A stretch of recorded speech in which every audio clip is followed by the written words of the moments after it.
आज का अव्यक्त महावाक्य दिनांक 9 जनवरी 1985 से लिया गया है, जिसका पावन शीर्षक है श्रेष्ठ भाग्यवान आत्माओं की रूहानी पर्सनैलिटी। भाग्य विधाता बाप अपने भाग्यवान बच्चों प्रति बोले, आज भाग्य विधाता बाप अपने श्रेष्ठ भाग्यवान बच्चों को देख रहे हैं। हर एक बच्चे के भाग्य की लकीर कितनी श्रेष्ठ और अविनाशी है। भाग्यवान तो सभी बच्चे हैं, क्योंकि भाग्य विधाता के बने हैं। इसलिए भाग्य तो जन्म सिद्ध अधिकार है। जन्म सिद्ध अधिकार के रूप में सभी को स्वतः ही अधिकार प्राप्त है। अधिकार तो सभी को है, लेकिन उस अधिकार को स्वप्रति व औरों के प्रति जीवन में अनुभव करना और कराना, उसमें अंतर है। इस भाग्य के अधिकार को अधिकारी बन उस खुशी और नशे में रहना और औरों को भी भाग्य विधाता द्वारा भाग्यवान बनाना है। यह है अधिकारीपन के नशे में रहना। जैसे स्थूल संपत्तिवान की चलन और चेहरे से संपत्ति का अल्पकाल व नशा दिखाई देता है, ऐसे भाग्य की संपत्ति का प्राप्ति स्वरूप अलौकिक और रूहानी है। श्रेष्ठ भाग्य की झलक और रूहानी फलक विश्व में सर्व आत्माओं से श्रेष्ठ, न्यारी और प्यारी है। श्रेष्ठ भाग्यवान आत्मा सदा भरपूर फखुर में रहने वाले अनुभव होंगे। दूर से ही श्रेष्ठ भाग्य के सूर्य की किरणें चमकती हुई अनुभवी होंगी। भाग्यवान के भाग्य की प्रॉपर्टी की पर्सनालिटी दूर से ही अनुभव होगी। श्रेष्ठ भाग्यवान आत्मा की दृष्टि से सदा सर्व को रूहानी रॉयल्टी अनुभव होगी। विश्व में कितने भी बड़े बड़े रॉयल्टी व पर्सनालिटी वाले हों, लेकिन श्रेष्ठ भाग्यवान आत्मा के आगे विनाशी पर्सनालिटी वाले स्वयं अनुभव करते कि यह रूहानी पर्सनालिटी अति श्रेष्ठ अनोखी है। ऐसे अनुभव करते कि यह श्रेष्ठ भाग्यवान आत्माएं न्यारे अलौकिक दुनिया के हैं, अति न्यारे हैं, जिसको अल्लाह लोग कहते हैं। जैसे कोई नई चीज होती है तो बड़े स्नेह से देखते ही रह जाते हैं। ऐसे श्रेष्ठ भाग्यवान आत्माओं को देख देख अति हर्षित होते हैं। श्रेष्ठ भाग्यवान आत्माओं की श्रेष्ठ वृत्ति द्वारा वायुमंडल ऐसा बनता जो दूसरे भी अनुभव करते कि कुछ प्राप्त हो रहा है, अर्थात प्राप्ति का वातावरण वायुमंडल अनुभव करते हैं। कुछ पा रहे हैं, मिल रहा है, इसी अनुभूति में खो जाते हैं। श्रेष्ठ भाग्यवान आत्मा को देख ऐसा अनुभव करते जैसे प्यासे के आगे कुआं चलकर आए। अप्राप्त आत्मा प्राप्ति के उम्मीदों का अनुभव करती है। चारों ओर के नाउम्मीदों के अंधकार के बीच शुभ आशा का जगा हुआ दीपक अनुभव करते हैं। दिल शिकस्त आत्मा को दिल की खुशी की अनुभूति होती है। ऐसे श्रेष्ठ भाग्यवान बने हों, अपनी इन रूहानी विशेषताओं को जानते हो, मानते हो, अनुभव करते हो, वा सिर्फ सोचते और सुनते हो।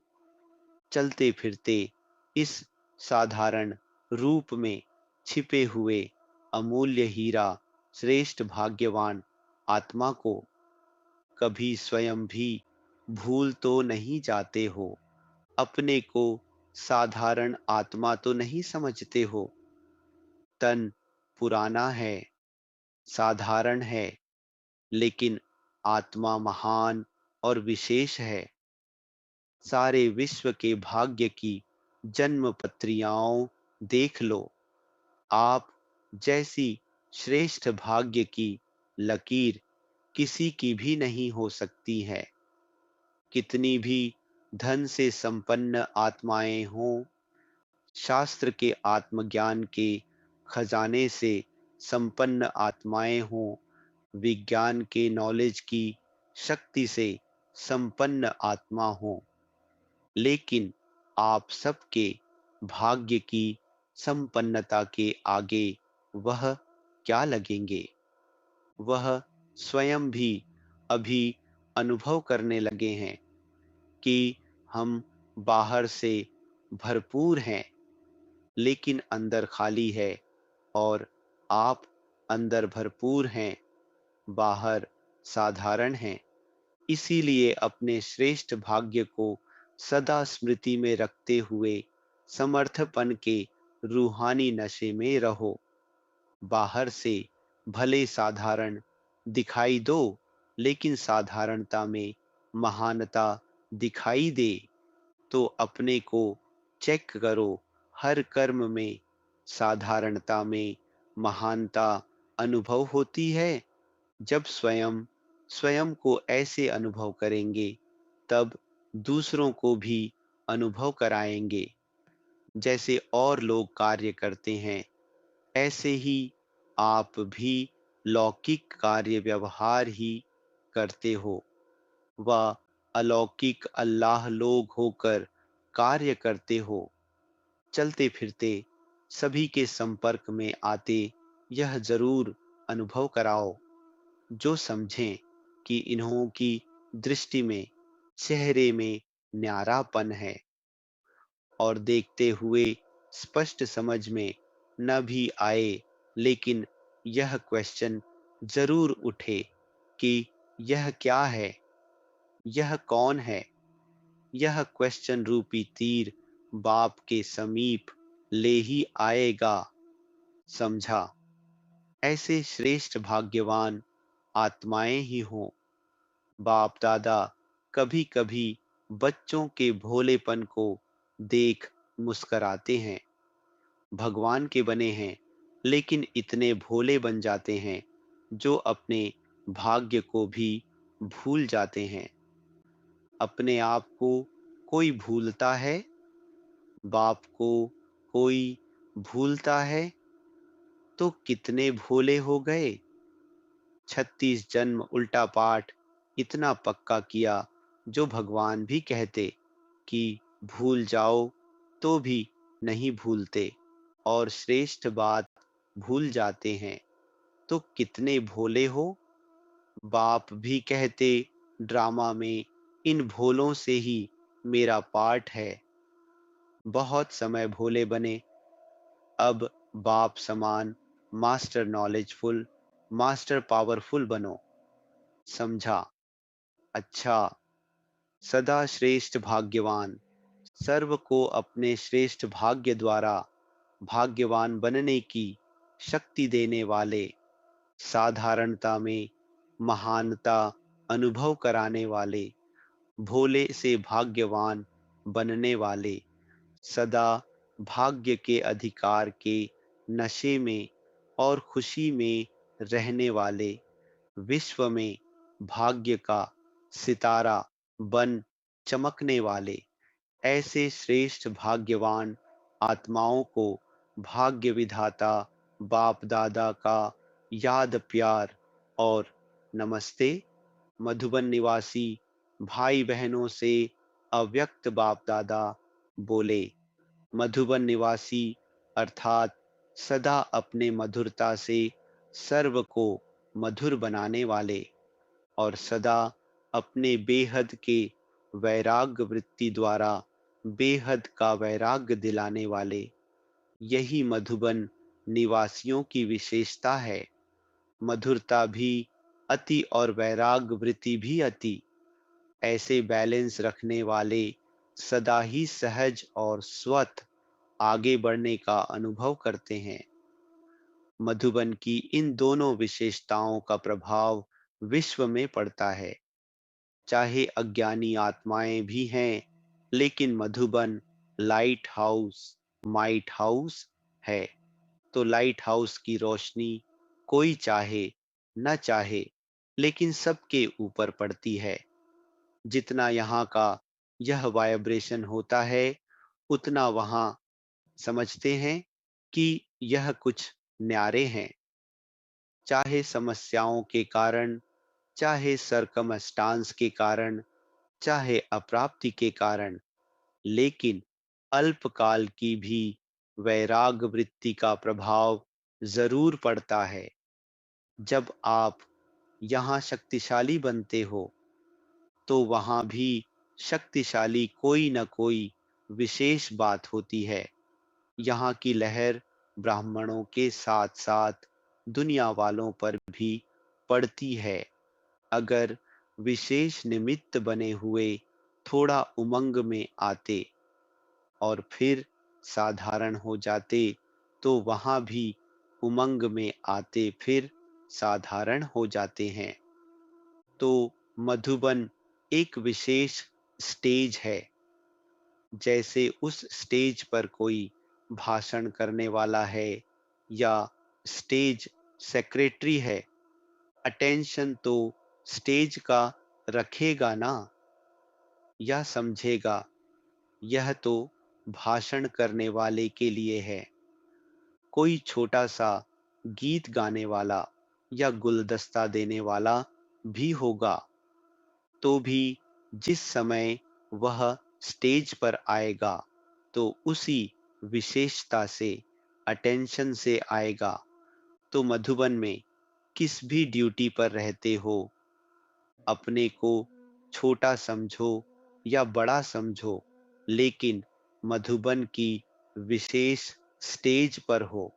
मधुबन माना महान स्टेज। तो महान स्टेज पर पार्ट बजाने वालों महान हुए ना। सभी आपको ऊंची नजर से देखते हैं ना, क्योंकि मधुबन की महिमा अर्थात मधुबन निवासियों की महिमा। तो मधुबन वालों का हर बोल मोती है। बोल नहीं हो, लेकिन मोती हो। जैसे मोतियों की वर्षा हो रही है, बोल नहीं रहे हैं, मोतियों की वर्षा हो रही है। इसको कहा जाता है मधुरता। ऐसा बोल बोलें जो सुनने वाले सोचें कि ऐसा बोल हम भी बोलेंगे। सबको सुनकर सीखने की प्रेरणा मिले, फॉलो करने की प्रेरणा मिले। जो भी बोल निकले वह ऐसे हों जो कोई टेप करके फिर रिपीट करके सुने। अच्छी बात लगती है तब तो टेप करते हैं ना, बार बार सुनते रहें। तो ऐसे मधुरता के बोल हों। ऐसे मधुर बोल का वाइब्रेशन विश्व में स्वतः ही फैलता है। यह वायुमंडल वाइब्रेशन को स्वतः ही खींचता है। तो आपका हर बोल महान हो, हर मनसा संकल्प हर आत्मा के प्रति मधुर हो, महान हो। और दूसरी बात, मधुबन में जितने भंडारे भरपूर हैं, उतने बेहद के वैरागी। प्राप्ति भी अति और वैराग वृत्ति भी उतनी ही, तब कहेंगे बेहद की वैराग्य वृत्ति है। हो ही नहीं तो वैराग्य वृत्ति कैसी आए? हो और होते हुए भी वैराग्य वृत्ति हो, इसको कहा जाता है बेहद के वैरागी। तो जितना जो करता है, उतना वर्तमान भी फल पाता है और भविष्य में तो मिलना ही है। वर्तमान में सच्चा स्नेह व सबके दिल की आशीर्वादें अभी प्राप्त होती हैं, और यह प्राप्ति स्वर्ग के राज्य भाग्य से भी ज्यादा है। अभी मालूम पड़ता है कि सबका स्नेह और आशीर्वाद दिल को कितनी आगे बढ़ाती है। तो वह सबके दिल की आशीर्वाद की खुशी और सुख की अनुभूति एक विचित्र है। ऐसे अनुभव करेंगे जैसे कोई सहज हाथों पर उड़ाते हुए लिए जा रहा है।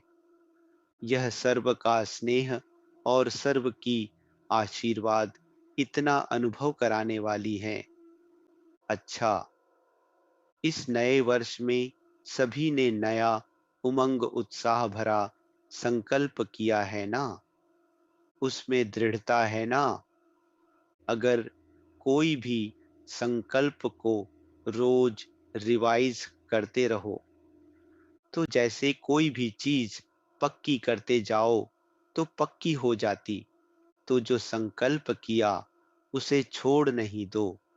रोज उस संकल्प को रिवाइज कर दृढ़ करो, तो फिर यही दृढ़ता सदा कार्य में आएगी। कभी कभी सोच लिया क्या संकल्प किया था, या चलते चलते संकल्प भी भूल जाए क्या किया था, तो कमजोरी आती है। रोज रिवाइज करो और रोज बाप के आगे रिपीट करो, तो पक्का होता जाएगा और सफलता भी सहज मिलेगी। सभी जिस स्नेह से मधुबन में एक एक आत्मा को देखते हैं, वह बाप जानते हैं। मधुबन निवासी आत्माओं की विशेषताओं का कम महत्व नहीं है। अगर कोई एक छोटा सा विशेष कार्य भी करते हैं, तो एक स्थान पर वह कार्य होता है और सभी को प्रेरणा मिलती है, तो वह सारा विशेषता के फायदे का हिस्सा उस आत्मा को मिल जाता है। तो मधुबन वाले कोई भी श्रेष्ठ संकल्प करते हैं, प्लान बनाते हैं, कर्म करते हैं, वह सभी को सीखने का उत्साह होता है। तो सभी के उत्साह बढ़ाने वाली आत्मा को कितना फायदा होगा, इतना महत्व है आप सबका। एक कोने में करते हो और फैलता सभी जगह है। अच्छा, इस वर्ष के लिए नया प्लान अव्यक्त बाप दादा के श्रीमुख से, इस वर्ष ऐसा कोई ग्रुप बनाओ जिस ग्रुप की विशेषताओं को प्रैक्टिकल में देखकर दूसरों को प्रेरणा मिले और वाइब्रेशन फैले। जैसे गवर्नमेंट भी कहती है कि आप कोई ऐसा स्थान लेकर एक गांव को उठा करके ऐसा सैंपल दिखाओ जिससे समझ में आए कि आप प्रैक्टिकल कर रहे हैं, तो उसका प्रभाव फैलेगा। ऐसे ही कोई ग्रुप बने जिससे दूसरों को प्रेरणा मिले। कोई भी अगर देखना चाहे गुण क्या होता है, शक्ति क्या होती है, ज्ञान क्या होता है, याद क्या होती है, तो उसका प्रैक्टिकल स्वरूप दिखाई दे। ऐसे अगर छोटे छोटे ग्रुप प्रैक्टिकल प्रमाण बन जाए, तो वह श्रेष्ठ वाइब्रेशन वायुमंडल में स्वतः ही फैलेगा। आजकल सभी लोग प्रैक्टिकल देखने चाहते हैं, सुनने नहीं चाहते हैं। प्रैक्टिकल का प्रभाव बहुत जल्दी पहुंचता है। तो ऐसा कोई तीव्र उमंग उत्साह का प्रैक्टिकल रूप हो, ग्रुप हो, जिसको सहज सभी देख करके प्रेरणा लें और चारों तरफ यह प्रेरणा पहुंच जाए, तो एक से दो, दो से तीन ऐसे फैलता जाएगा। इसलिए ऐसी कोई विशेषता करके दिखाओ, जैसे विशेष निमित्त बनी हुई आत्माओं के प्रति सभी समझते हैं कि यह प्रूफ है और प्रेरणा मिलती है। ऐसा और भी प्रूफ बनाओ जिसको देखकर सब कहें कि हाँ, प्रैक्टिकल ज्ञान का स्वरूप अनुभव हो रहा है। इस शुभ श्रेष्ठ कर्म, श्रेष्ठ संकल्प की वृत्ति से वायुमंडल बनाओ। ऐसा कुछ करके दिखाओ। आजकल मनसा का प्रभाव जितना पड़ता है, उतना वाणी का नहीं पड़ता। वाणी एक शब्द बोलो और वाइब्रेशन 100 शब्दों का फैलाओ, तभी असर होता है। शब्द तो कॉमन हो गए हैं ना, लेकिन शब्द के साथ जो वाइब्रेशन शक्तिशाली है, वह और कहाँ नहीं होता है, यह यहाँ ही होता है। यह विशेषता करके दिखाओ। बाकी तो कॉन्फ्रेंस करेंगे, यूथ का प्रोग्राम करेंगे, यह तो होते रहेंगे और होने भी हैं। इससे भी उमंग उत्साह बढ़ता है, लेकिन अभी आत्मिक शक्ति की आवश्यकता है। यह है वृत्ति से वाइब्रेशन फैलाना, वह शक्तिशाली है। अच्छा, विदेशी बच्चों से अव्यक्त बाप दादा बोले। बाप दादा रोज स्नेही बच्चों को स्नेह का रिटर्न देते हैं। बाप का बच्चों से इतना स्नेह है, जो बच्चे संकल्प ही करते, मुख तक भी नहीं आता और बाप उसका रिटर्न पहले से ही कर देता। संगमायुग पर सारे कल्प का याद प्यार दे देते हैं। इतना याद और प्यार देते हैं, जो जन्म जन्म याद प्यार से झोली भरी हुई रहती है। बाप दादा स्नेही आत्माओं को सदा सहयोग दे आगे बढ़ाते रहते हैं। बाप ने जो स्नेह दिया है, उस स्नेह का स्वरूप बनकर किसी को भी स्नेही बनाएंगे, तो वह बाप का बन जाएंगे। स्नेह ही सबको आकर्षित करने वाला है। सभी बच्चों का स्नेह ही बाप के पास पहुंचता रहता है। अच्छा, ओम शांति।